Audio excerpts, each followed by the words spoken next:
All right. Hello. So, a little bit of dust on this iPad. So, I'm doing this video just very quickly and briefly, very ad hoc. So, excuse the dining room setup. But obviously, with the impending lockdown, everybody's a bit kind of stressed out, obviously, about one, losing classes, changing careers, and a lot of big stress.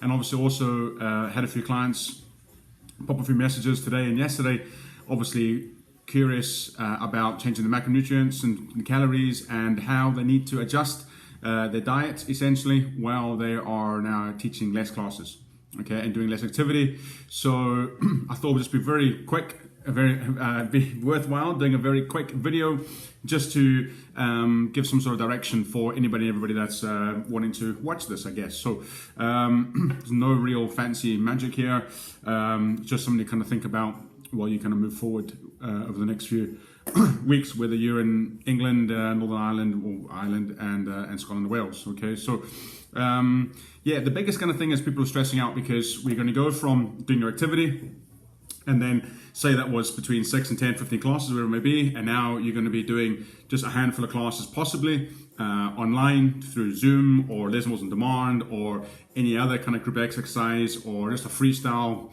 30-minute hit session, or a bit of step, or some kind of light body pump, or anything like that. So, and it's warranted, it's obviously warranted and understandable that we're going to be stressed about not eating as much. And what happens if I keep eating the way that I am and I'm not doing the activity?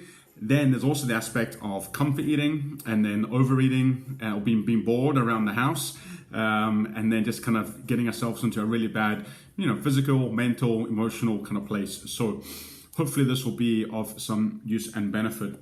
So first of all, you don't really need to everybody's really kind of different, so it's very quite hard to obviously say, give everybody, every individual an exact, numbers and guidance. But essentially what the majority of my messages have been along to my clients that they've gone in touch has been, you need to reduce maybe a little bit, but it's not near as much as you think, okay? And that primarily is because the percentage of what your exercise activity accounts for out of your daily calorie expenditure. We think that it's massive, 60, 70, 80%. However, it's not near as big as that. It's a lot less. Okay, our exercise activity out of our total calories is generally between like 15 and 20%. Okay, so, and I know some of us will do a lot of 2, 3, 4 classes perhaps in a day, but it's still a smaller figure than we think. So we might go from saying, or I'm currently eating around about, so on a very busy day, say 2,000 calories for ease.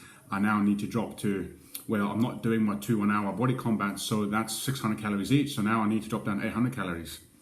No, not at all. Okay, you need to maybe drop down a couple of hundred, maybe to 15, 16, somewhere around about there perhaps, but you don't need to be that kind of drastic. Okay, and that's where the problem is with calories per kind of class and stuff like that. We get really obsessed about these numbers and we take them for the kind of value when they're not really that accurate. Okay, so my very, very fancy little diagram that I've just drawn up, excuse the handwriting, but you'll hopefully get the kind of gist of this. And I'm sure if you type this into Google, you will see something very, very kind of similar. Okay, this is nothing new. PTs know about this, a lot of groups of instructors know about this. This is worth reminding yourself about. So thermal effect of food, exercise, NEAT. So your non-exercise, basically your step count and your daily activity. If you sit down a lot, if you walk around, if you step, if you bend down, you pick up, carry groceries, carry children, run in the garden, walk dogs, cycle, all that kind of stuff, okay? And then your metabolism, it takes up the majority of the part, okay? Now, if you suddenly start going really, really drastic and suddenly go on a very restrictive diet, you're going to affect pretty much all of that. Okay, and then your total calories will be a lot less, and you're going to put yourself in a really kind of bad place when you do start trying to exercise again in the upcoming weeks and kind of months.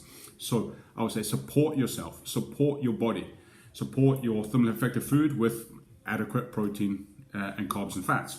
Support your exercise that you do with decent nutrition. Support your non-exercise activity by making sure that you program or you plan in some sort of activity that's not actually exercise and training.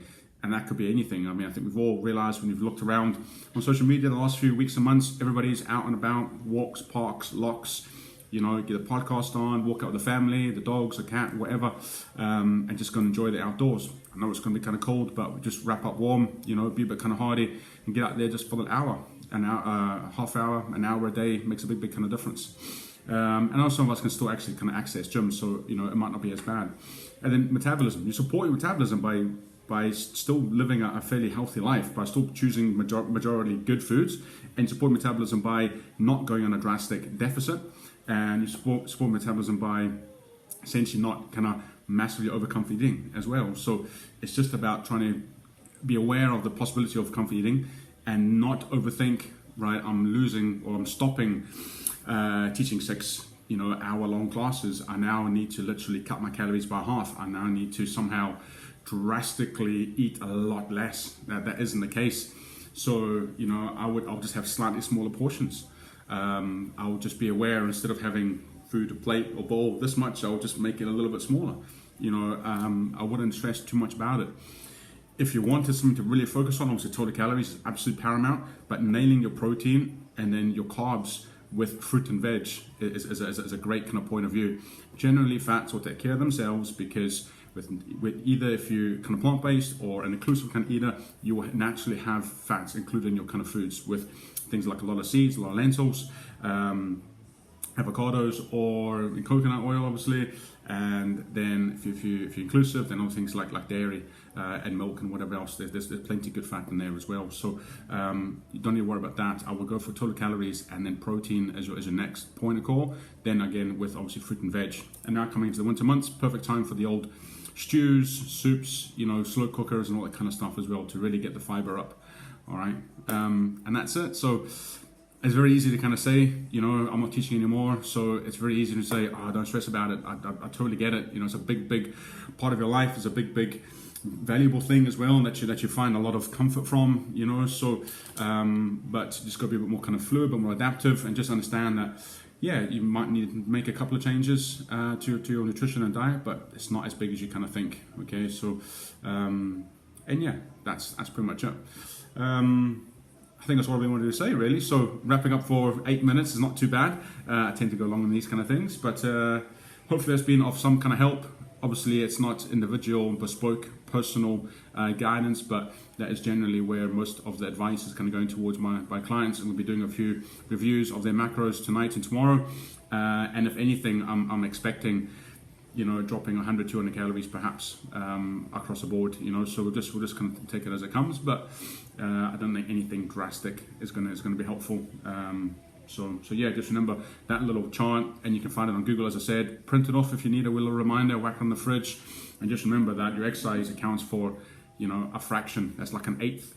Okay, that's 10, 15, 20% of your total daily calorie expenditure.